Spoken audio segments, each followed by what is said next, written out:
Selamat pagi anak-anak Miss, salam sejahtera bagi kita semua. Pada hari ini Rabu 18 November 2020, kembali kita akan memulai pembelajaran kita. Dan untuk pada hari ini kita akan belajar ilmu pengetahuan sosial atau IPS dan bahasa Indonesia.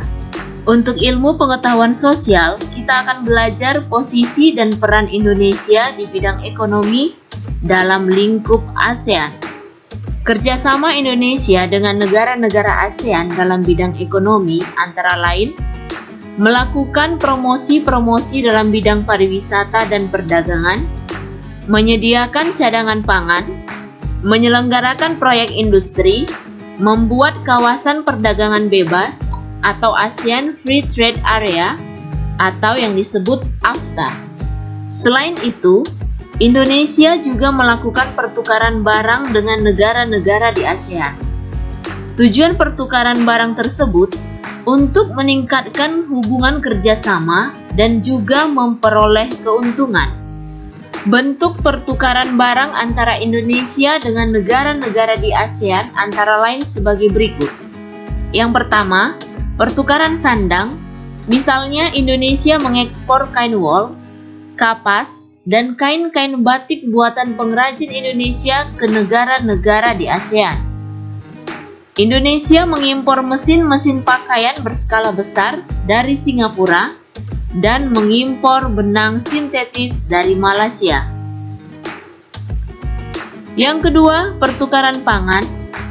Misalnya, hasil pangan Indonesia seperti tepung tapioka, lada, dan kina diekspor ke Singapura, kopi dan sayuran diekspor ke Malaysia. Sementara itu, Indonesia mengimpor hasil pangan seperti beras, gula, buah-buahan, dan madu dari Thailand dan Filipina. Yang ketiga, pertukaran papan. Misalnya, hasil hutan Indonesia seperti kayu jati diekspor ke Malaysia, kayu lapis ke Thailand, dan kayu mahoni ke Singapura.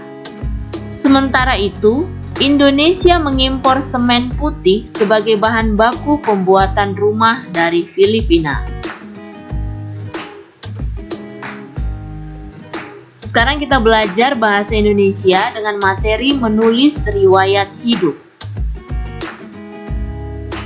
Riwayat hidup adalah tulisan yang berisi informasi diri, meliputi identitas diri, serta kegiatan yang telah dilakukan. Informasi diri yang ditulis dalam riwayat hidup harus didasarkan pada fakta dan disajikan dengan sangat rinci. Hal tersebut bertujuan untuk menjelaskan tentang jati diri kita kepada orang lain.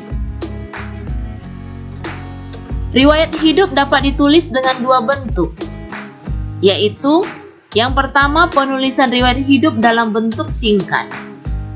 Penulisan riwayat hidup dalam bentuk singkat merupakan cara penulisan riwayat hidup yang disajikan dalam bentuk paragraf atau tulisan memanjang. Sedangkan yang kedua, riwayat hidup dalam bentuk narasi. Riwayat hidup dalam bentuk narasi menggunakan kalimat lengkap. Penulisan riwayat hidup secara narasi cenderung tampak seperti penulisan sebuah cerita. Berikut hal-hal yang biasanya ditulis dalam riwayat hidup, antara lain: yang pertama, identitas diri, meliputi nama, usia, alamat, tempat dan tanggal lahir, serta kontak yang dapat dihubungi. Yang kedua, riwayat pendidikan, merupakan daftar yang berisi informasi pendidikan yang pernah atau sedang ditempuh.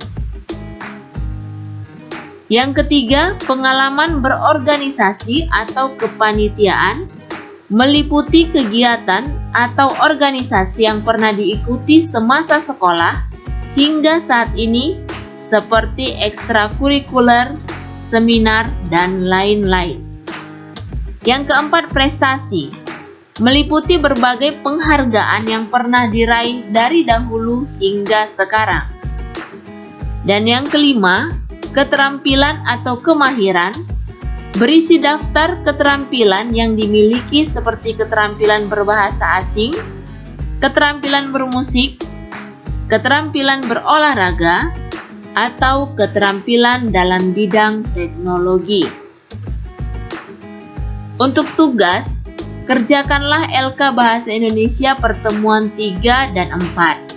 Sedangkan untuk tugas IPS nanti akan dikirimkan fotonya ya.